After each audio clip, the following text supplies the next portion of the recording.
এসেছে মিথ্যা বিলুপ্ত হয়ে গিয়েছে।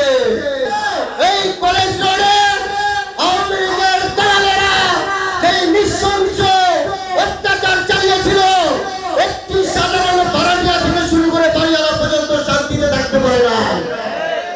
সাধারণ কোন দিবসের নামে যেই ধরনের চাঁদাবাজি হতো, যেই ধরনের অত্যাচার হতো, আজ এই জামাত ইসলামের সাধারণ সভা থেকে আমরা স্পষ্ট করতে চাই, আর কোন চাঁদাবাজি, আর কোন লুটপাট, আর কোন স্বৈরাচার এক কলেজ রোডে, কামরাঙ্গীরচরে, ঢাকা মহানগরে, বাংলাদেশে হতে আমরা দেব না। দীর্ঘ 16টি বছর বাংলার প্রতিটি কোণায় কোণায় আমরা বাংলাদেশ জামায়াত ইসলামী সহ অন্য যত দল ছিল, এনটি আওয়ামী লীগ, তারা মহল্লায় একটি সাধারণ সভা করতে পারে না।